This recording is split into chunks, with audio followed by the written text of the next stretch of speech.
YouTube, what the crap's going on? It's been a while, but we are back with the Hannibal at the Gates campaign, which is historically off of time schedule. But hey, that's okay. One way or the other, I promise you, we will raffle stomp our way through Rome. But we've recently recaptured Tolosa from enemies, and I believe... Oh, we chased the Romans out of Hippo Regius. They took off, showing their yellow belly the entire way, and I promised to return their spine to them, which they left in town because they're such cowards. I've got my navy here too, ready to revisit some destruction upon them, hopefully. We all know my naval battle skills could use some help. But yeah, and I think we just settled things. So there's this tattered Maori army that's running away from me, but we've pretty much settled Mauritania, or however you say that, Mauritania. Something to that order. Heir doesn't know how to pronounce it. We're going to go chase these guys down. They're force marching away from me. Let's see, this army could face them, but I don't have enough cavalry to do anything about them. I'd have to hire some mercenaries, which I suppose I could. But even if I take these guys out, they've got this fleet up here that's going to continue to sail around for a while, but eventually we will get them. Oh, they have this army here too that we've beaten back. I don't necessarily want these guys recruiting mercenaries and coming back after me, though.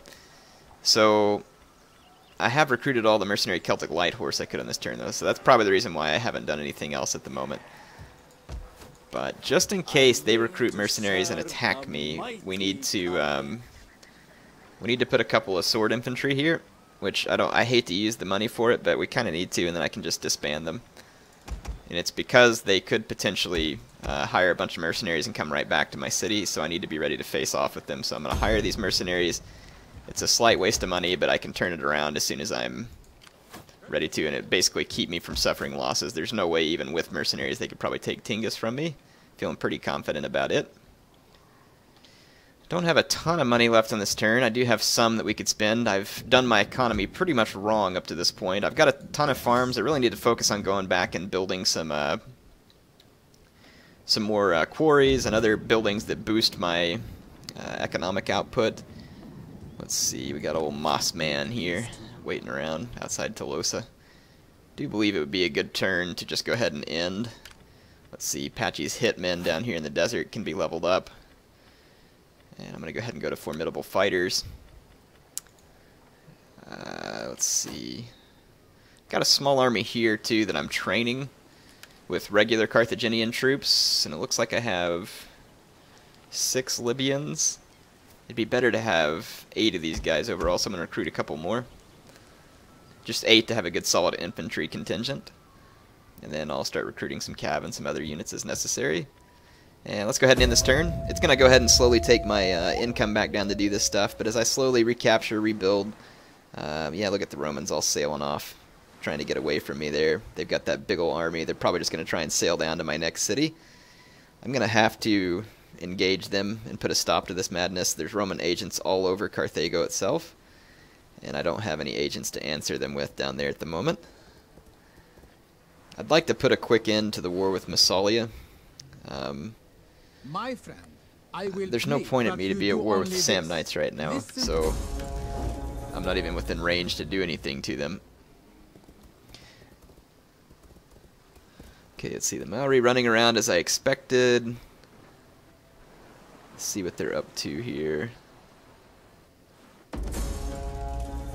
Sabotage. Let's see.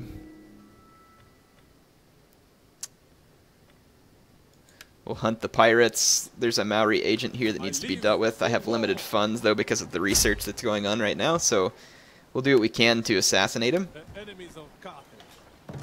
There we go. So that'll be an end of him. This army has movement points enough to catch and ambush this small army, and we can go ahead and auto-resolve and finish them off. So there we go. And then we can begin the march back over to Tingis and try and pin these guys up. They may try and recruit a whole bunch of mercenaries and break into my city that way. Gosh, it's pretty expensive having to repair that stone quarry. This idiot agent did to me. Agent costs can really hurt you. If the enemy's getting a hold of you real nice, it can be pretty bad. Yeah, we can see that I'm going to have bonus to diplomacy with Iberian factions, which will be really handy, actually. And then I need to go ahead and finish this research tech because it gives me -3 political action cost overall. Let's see, Italian factions and Celtic factions. I need to finish this as well, at least with the Celtic factions. Italian factions can wait just a little bit. Plus, I mean, none of them are really going to end up joining me in the end, so it won't make a big difference. We definitely need to hit Massalia at Emporia. So I'm going to take Hannibal, and if I leave, though, I'm pretty sure Tolosa is going to go to pot. Ready for orders. A risk that I am very much willing to take at this point, because we've got to take these larger places from Massalia. There we go. Let's see where Rome has gone with their fleet, trying to ignore me, and they're sailing just outside my reach each time. And that army is very much concerning because they could easily land it at Yol. But if I finish business back here with the Maori, this is not a very good army, but it could potentially help hold out against Romans. So if I go into force march here and start force marching towards Yol, we can get to Siga in a couple of turns. Let's see. Yeah, that'll be about the best we can do with what we've got for now. I have this army over here too that's of little value to me right now. I need to move it and get it into the fight. I've got lots of little armies that probably would be best be consolidated, but we can go ahead and make use of them as small armies, I think. And let's see. I'll build another Agora here and see if I can kick up some income with it. How can I serve Carthage? Gathering supplies, my lord. Let's see, I'm going to take this fleet and row hard to Gadez. It's going to take me... No. You're going to have to sail there, goons. It'll take me a few turns, but at least I can get it down out of that little island territory that I own there, because it's going to do me very little good. Got the Odeon there, +5 to public order. You know what? I really need a building. As much as I'd like the extra income, that should really be a temple. And then maybe we can tear this building down and turn it into another Agora. That should work. So we got Hannibal in position. The real question is, I can't just march back to Carthago because these Romans will probably just sail right back on into Hippo Regius. I am going to have to find a way to pin them. I do have this agent right outside the Labium that should probably return to Carthago to help fend off some of these Roman agents that are now swarming across my territory in alarming numbers. Get Sealed Blade and Coerce, that'd be nice. I'll definitely take that. Let's see. Protectors of the Adirum have leveled up. Let's get them Warrior. Alright, so basically I'm just trying to clean things up. This is a mop and bucket crew going on right now so that I can get my attention focused back in Sicily and get my attention focused back on the march to Italy. As soon as I get enough troops in this army to come, which, you know what, I have enough to go ahead and start marching this way and come support. So we'll go ahead and do so, since we'll march from Saguntum. And then let's see, let's bring our agents down here closer to my army. And we'll go ahead and re-embed this veteran. Hopefully pass along some more experience points to my men. We'll attack Emporia on the next turn. Let's see, just keep things going here. Yeah, there we go. Got the Romans to attack me. This is what I want, actually. This is a really good scenario, and I know you all want me to fight this, and I should, but to be honest, if I fight it, the Romans will probably end up getting the better of me because I'm so bad at naval battles. So bad at naval battles. They have mostly ships that are going to be trying to board me, though, and I have lots of swift skirmishing vessels. which is nice, and I would also have a reinforcing fleet of just a couple. To be honest, I could see the Romans winning this one if I botched things up. I know you all are going to hate me for this, but I'm going to auto-resolve, because honestly, I just don't feel like that at the moment. I'll do more naval battles to get better, but this is one that's important to me, because I got to take out this Roman fleet.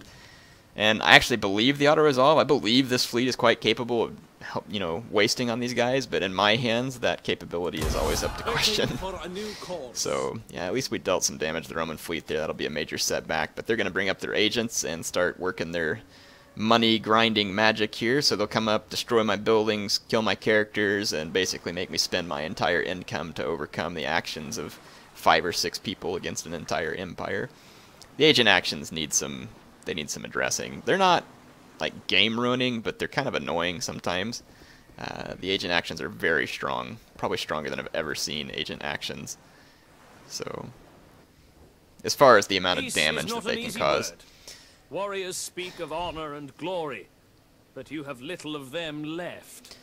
Massalia wants a peace treaty. I can't give it to them because they're not going to break their alliance with Rome.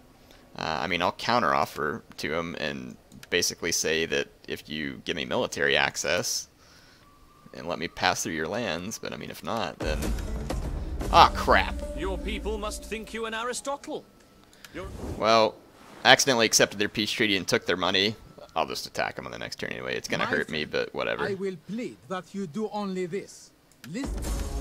So, it'll hurt my reputation, that is. It won't hurt me physically, but it'll hurt my reputation. So, Tingis is gonna be attacked by the armies from the sea, and without, and look, they did hire mercenaries. They're just being eaten away at. Let's see, I've got a decent garrison force plus walls and towers, so we're going to have to fight this on the battlefield since the auto-resolve doesn't think we're capable. I personally think that we're more than capable. I guess we just have to prove it, don't we? Of course, you all could be holding that over my head. Heir, you didn't prove it in that naval battle you just auto-resolved. Yeah, I know, but I proved more intelligent there. Intelligent because it was too risky to allow myself to take that one head-to-head.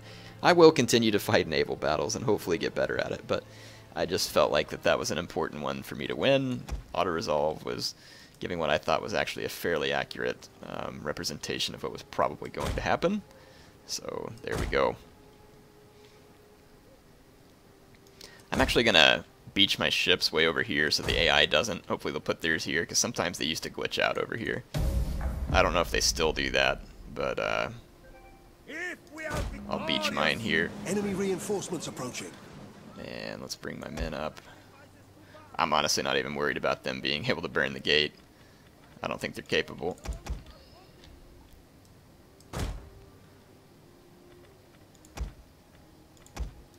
I'll just pull a few units back towards the town center. I probably won't even need them. They've got scorpion ships firing at my boats, so I need to get disembarked quickly. I guess choosing a further back position probably would have been smart in the sense that I could have disembarked at a relative safe distance. That scorpion ship is going to kill some of my men, and then they've got slingers too. Great. Of course they have mercenary Iberian slingers. Run, you fools! As you say. Alright, well, I've got my men running away. Casualties should be fairly minimal. Look at this AI raiding javelin men. They're all going to just pull up and come at me. They should. It's their best bet at getting some kills. Get off the boats, you dummies! Or do you just like getting javelined in the back? Like, please, sir, can I have another? Javelin in the spine really relieves the pain.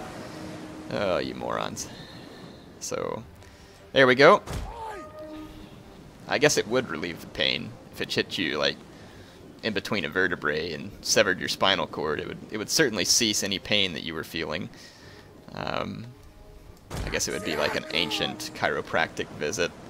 How about that? Patchy's Javelin Chiropractic Clinic. You know, they've got all kinds of javelin-induced therapy.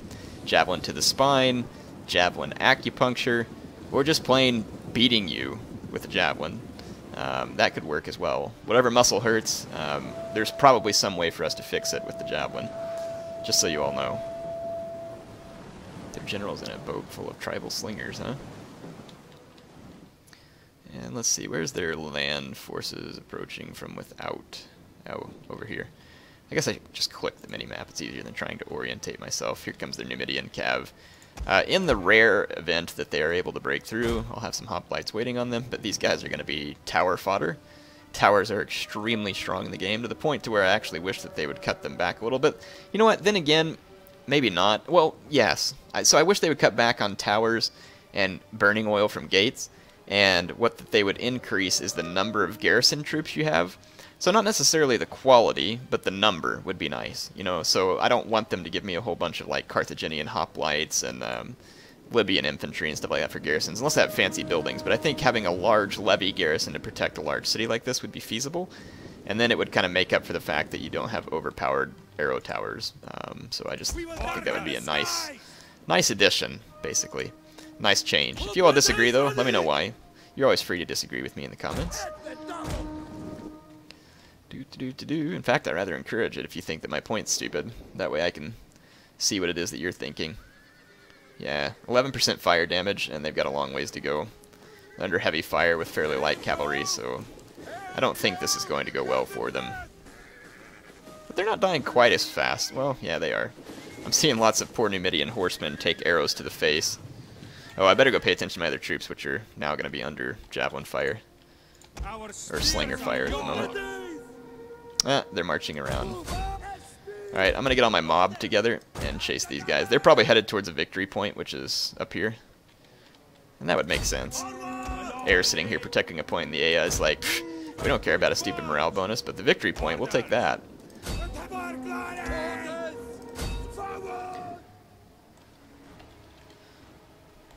Yeah, they're going to run straight for the victory point. Or no, they're going to stop to shoot at me. Good. I mean, it wouldn't have made any difference. They could have kept running to the victory point. I would have caught up with them eventually. And although my mob are quite weak, I'm pretty sure they can handle a couple of tattered units of javelinmen. But then again, maybe I shouldn't speak too soon. I've got my mob in like the column formation too for extra blobification. Look at that, they haven't killed a single unit yet. I think they finally did right there. Yeah, but what do I expect? They're mob. They're craptacular. I really don't ask for much different out of them. Let's see, we got more javelinmen showing up in raiding vessels, tribal slingers. I'm actually going to just retreat these hoplites back behind these buildings for cover. I'll lose a few of them by turning my back to him, and then we'll bring these guys back out to potentially skirmish. My mob is going to force their way through these javelinmen, but not without great losses, because the mob are just absolutely horrible. 5 melee attack, that's pretty brutal. And I think they have some type of misshapen dagger that they use for their weapon. So they are units to be feared indeed. Not really, folks. They really aren't. Let's see, what are they disembarking? Tribal slingers, javelinmen. Let's go ahead and get my javelinmen involved in this fight, and we can now bring my hoplites back out. Basically just wanted to force the enemy units forward a little. Done some good damage there. Just keep focusing my javelin fire where needed. My mob have finished off the enemy units here. And the AI is having no such luck burning the gates. There goes their... Wow, the Numidian cavalrymen fighting down to 4 men, though, is pretty impressive. I will say that.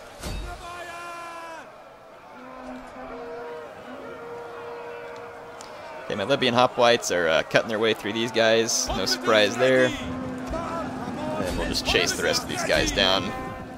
Got my javelinmen who can cease their orders, and we'll watch my my Libyan hoplites finish these guys. And they will do so quite easily. Man, I love the graphics on this game. Really do. Really quite beautiful. Some of you still don't like the engine the game is made in. I actually do like the engine. I think it's better for games like Napoleon, or FOTS, or Fall of the Samurai, I should say, than Melee, but I don't think it's bad in Melee. It does get a little bit blobby sometimes in Melee, but otherwise I don't really have any problems with the engine. Not to say that things couldn't be improved, so I'm not saying that like it's infallible either. Yeah, hopefully you'll get what I'm saying. Let's see. There is a Numidian noble infantry that's getting torn up, and then some javelin men. They could perhaps burn through the gate, but if they do, and I have burning oil, which I'm not sure if I do, I haven't looked. Yep, gatehouse with oil. there's no hope, folks. And in fact, rather than setting up this little ambush, we'll just do it this way, where I'm gonna put my hoplites in a phalanx right behind the gateway. And that'll make them extremely hard to get through, and that's if they burn the gatehouse, which they will. Wow, AI is going to actually successfully burn the gatehouse. I would say I'm impressed, but I'm not. So, well, I guess I kind of am. They usually fail to even do that, so credit where credit's due, I suppose. Alright. The enemy is going to run away from the towers while the gate's burning. I don't really know if that's a good idea or not. It does take the gate a minute to burn, but you're also turning your back to an arrow tower, which is already pretty darn effective. So that's hard to say whether or not it does you any good, because you're just going to have to run back forward through all of this mess too. So I don't think... yeah, see the gate's open. I think they would have been better off to just stand there and take it with their shield facing. But we'll see. They're going to come through, and I have a hoplite phalanx waiting on them, as well as some oil. My men have been up here all morning, getting just the right mixture of spices for frying Numidians. It will be rather tasty. We're going to be having a Numidian on a stick, fried Numidian sandwiches, and lots of other tasty treats afterwards. My men are more than happy to sell it to you. All proceeds go to the Patchy's Orphan Foundation. That foundation helps to support the orphans created by Patchy's terrible orders in battle, where he frequently sends men to their very early death. So please feel free to buy some food. It definitely goes to a good cause. In any case, you can see that Balmakar was capable of leading my men to victory there. Hopefully you all enjoyed this one. That's going to be all I have for this episode. HeirofCarthage signing off for now.